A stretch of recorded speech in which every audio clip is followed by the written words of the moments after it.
watching the Horrors Ball with the Headbanger. I'm Nick Principe, Chrome Scope and Laid to Rest. Watch it.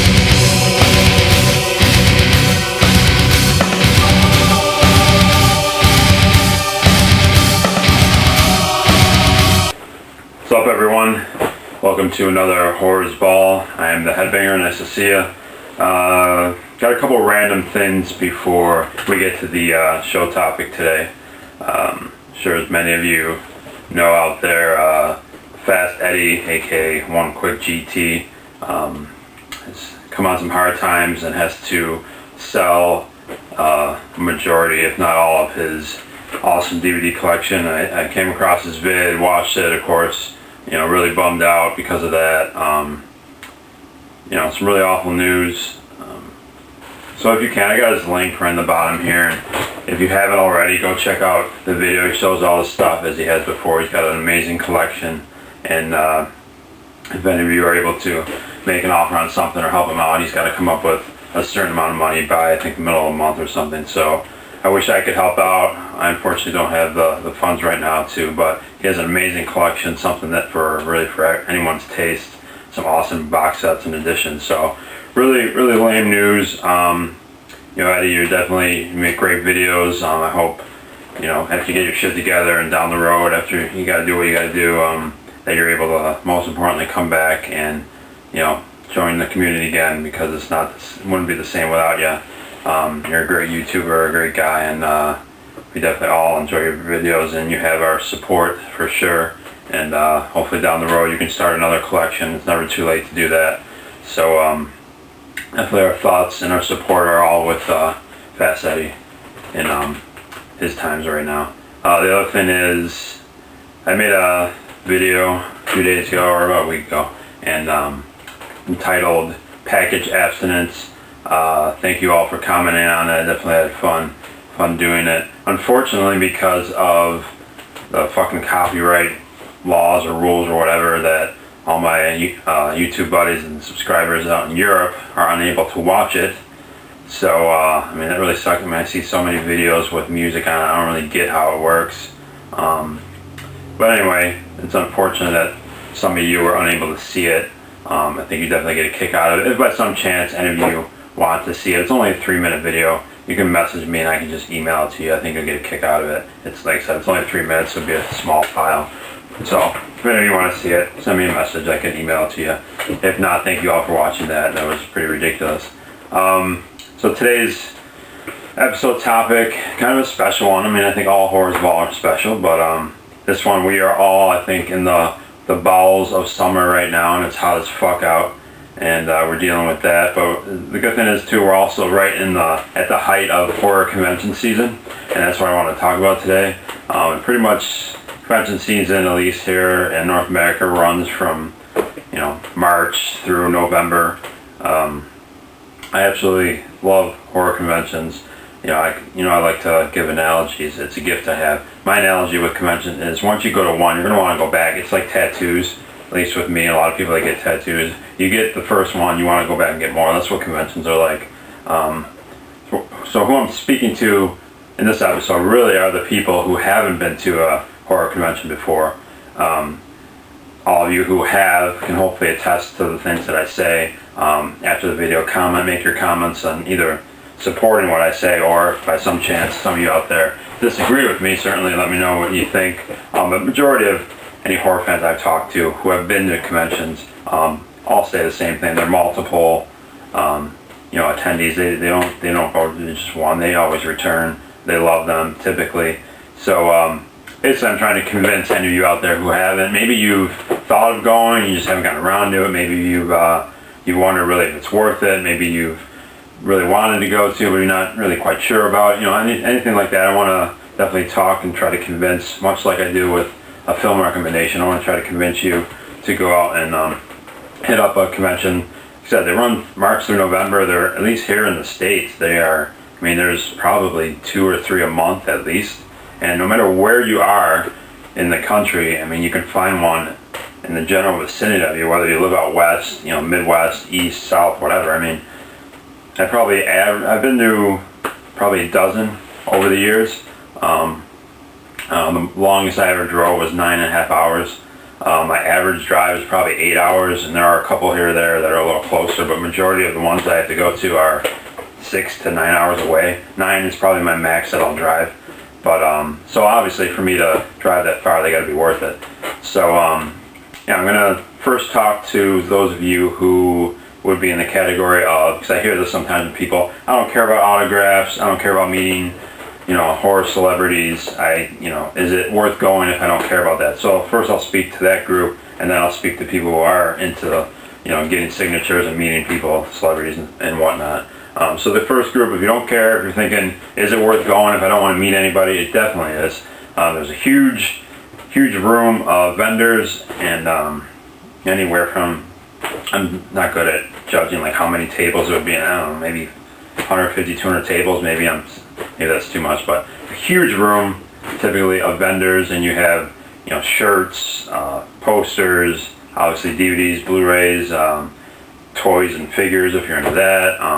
There's a lot of like unique individual kind of people who make their own stuff. I really like that stuff because they're one of a kind, they're unique. People put a lot of their own time and effort into it, their passion. I like to support those people when I get a chance. They make all types of stuff. There's really something for everybody. Whatever you collect, whatever you're into within the horror world, you're going to find stuff that you're going to want to purchase. Probably as far as like rare stuff, you're not going to go there and find some, at least not in North America, a vendor with a bunch of hard boxes or steel books or something. But there's going to be something for everybody. If you're really into posters, collecting posters, that's probably the best thing as far as conventions go. As far as rarities, you can always find some original one-sheets and stuff like that. But there's just something for everybody. And I always find it difficult to not, I could easily spend a ton of money there. You're just going to find stuff. And besides just purchasing stuff, they have Q&As, panels. Let's say you don't care about getting someone's autograph, but you're really into a movie and you like to hear what the actors or directors or whatever the film have to say. They always have Q&As and panels with various films and casts, and really informative, really cool. I actually went to a convention. They had the cast of, majority of the cast, minus the great James Karen and Clu Gulager. They had a Return of the Living Dead cast panel, one of my favorite horror films ever. And I went to that, probably a good 100 people in there, and they were taking questions. I think they actually took about 8 or 9 questions, and I think I asked like half of them. So that was really cool. Super cool people. So you have those, you have movie screenings. Some of them are more bigger films. I've watched a bunch of, like the Friday the 13th, I watched Return of the Living Dead. So they have like big, major horror film screens, but they also have like, which I like the indie stuff. Sometimes they'll debut a film for the first time, stuff like that. And I saw one film, I can't remember what it was, at a Horror Hound weekend a few years back. I wish I could remember the name of the movie. I know it hasn't come out yet on DVD, which is a shame because I really enjoyed it. It was like a kind of anthology film. The cool thing is the director was right in the room with us, about 50 people. They have a screen on the stage, and he stood up in front of us on the stage, introduced his film. We watched it. Afterwards, you're handed out these cards. You kind of just comment cards, kind of just say what you thought about it. That was such a cool experience. Whether I would have liked the film or not, it's like, it's really film at its most purest form. You're actually in the same room as the director and the person who put so much work and so much time of his life into this, sitting right there. And I can imagine what he felt every time that we laughed or whatever, and our reactions. That's really cool experience. Stuff like that. Not to mention the hijinks and chicanery that you can go on as the night progresses. With typically the hotel is filled mostly with people who are there for the convention. So it's essentially one giant horror community party, and it's just awesome. Whether you drink or not, you can have a good time at the bar without drinking. A lot of times the celebrities are actually in the bar and you can talk to them. It's just really cool. You meet so many cool people. You meet people you never met before and you become friends. There's this cool horror camaraderie. So many reasons to go besides the fact of I want to meet this person, or I want to get my poster autographed. There's plenty of things to do besides that to have a great time and make it worth your while. Now, to the other group of people who are all into getting signatures and celebrities, most of the people don't complain. I'm just kind of, I'm on the message boards a lot with these conventions and stuff, pretty active in that. And I get some feedback, and I guess, depict, this is definitely not general consensus, but a small minority may say, small minority, is that like a oxymoron? Might say, I don't like, they say, how much does this guy charge? I mean, your average autograph price on average is $20, which to me is fine. And some of the bigger names might be 30, occasionally seen 50. But I mean, some people, when they say, these are celebrities trying to suck us dry by asking us for money for their signature. What do they get off? These are just spoiled snob, actors. You know what, that's really not the case, not in this situation. This isn't a case where Brad Pitt is sitting there, a guy who owns 12 homes across the world, has 45 kids from other countries. This is the case of someone who, these are genre actors, particularly horror films, primarily. I mean, you may have a guy like a Robert Englund or, John Carpenter, a guy who probably makes a decent living. But in most cases, these are people who, one, aren't actively still acting. I mean, there are a few that are, like your Ken Farees and your Bill Moseley, Sid Haig, guys like that, but they're not making a ton of money. And then there's other people who literally do these conventions and they have other jobs, just normal jobs like the rest of us stiffs, and they have to leave their families or whatever, their life for, a week, fly out to wherever or for 3 or 4 days and take time out of their life to be there. I don't think giving $20 to these people is like, feeding the monster of Hollywood, you know what I'm saying? It's not like that at all. And I can only speak for myself. I know there are cases that people have talked about out there where maybe you meet a celebrity who's not very into it, or maybe is straight up just rude or whatever, has a bad attitude. Fortunately, in all the conventions I've been to, I've never had a situation like that. Everyone I've met has just been fantastic. I've heard Linda Blair can be kind of a pain in the ass, but I've never met her. Never had the desire to, but from what I hear, a majority of the people you meet are fantastic, and like I said, I can only speak for myself. I mean, I've had great experiences with people, and they're all genuine and really grateful to the people that are there. And honestly, I have 2 stories to tell you. And well, first of all, I met the 2 stories to my actual experience, and then I'll tell you something I actually heard from someone else. To give you 2 examples, I met the Night of the Creeps cast, great 80s horror film, one of my favorites. They had made the film, and then they all departed, did their own things in their lives, and they actually, because of whatever first convention brought them together as a reunion, they had not seen each other for years.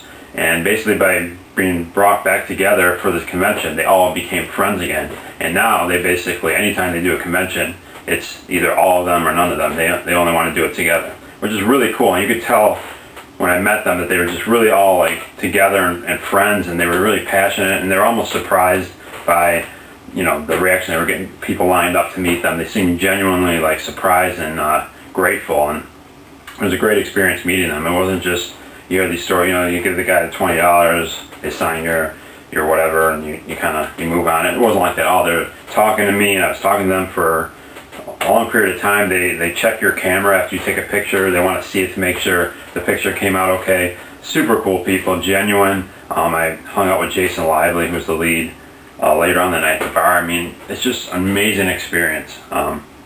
Return of the Living Dead cast, they were fantastic.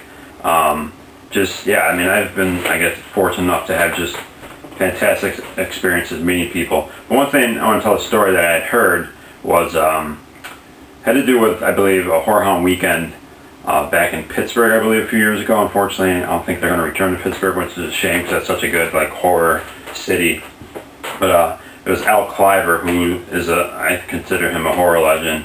I don't know if any of you do. He was in a lot of the Fulci films, and they had like a little Fulci zombie reunion there, and he was one of the people they got, and I'm almost positive this was his first convention. Maybe he had done one in Europe somewhere, but so he got there, and they had a great showing for that, obviously. And later on, I believe he had contacted someone from Horror Hound. I don't know if it was Nathan or someone that works there, and his wife had emailed them, whoever it was, and told them how just generally touched Al was with how the convention went. He was kind of skeptical of going, obviously coming here to this country, and what's this all about. And he was just really overwhelmed by how many people wanted to meet him, what people were saying to him, how appreciative they were of his work. So I think a lot of these actors don't even realize the cult following that these films have, or the fact that so many of us love these films and love these people's performances. A lot of times these people do first-time conventions. I know this happened to Jill Sholin, who I love. She was just, overwhelmed and just blown away by the response she had. People waiting in line to see her and so happy to meet her. So a lot of times it's the case of, it's not rich celebrity snobs asking for your money. I mean, these are people who, appreciate the genre, and a lot of times just surprised that a movie from 15, 20 years ago, 10 years ago, that there's, 50 people waiting in line to meet you and are just so excited about it. So, I mean, from what I hear about Al Cliver in that situation, I guess it led him to tears. Like, he was just so touched with, the interest in his career, almost validating, his acting career of the past, and really made him feel really good. So that's just to give you an idea of how amazing it is and the experiences that you can have. Not to mention, like I said, meeting people and meeting new friends and everything. But as far as the celebrities go, if you're into autographs, it's awesome. I've been fortunate not to have a bad experience. I met so many cool people. I've hung out and talked to some of these people that I've idolized on the horror film screen. So, I mean, it's an amazing experience, and I totally, whether you're into autographs or whether you just want to buy some horror shit and watch some movies or whatever, no matter what angle you take, it's totally worth going. And I think you want to go back again and again afterwards. So I'm going to show you a couple in the mailbag. Nothing I've gotten lately, just a couple things that I actually purchased at horror conventions in the past to kind of give you an idea of maybe some of the things you can get. And then we'll come back here. I'm going to show you a horror convention kind of recap I did a few months back. It's really horrible, not in a good way. And I, of course, have to make a recommendation before we head out. And I'll give you a couple of keys to a couple absolute must things you got to do if you are planning on attending a convention. So, see you in a minute. Let's do the mailbag.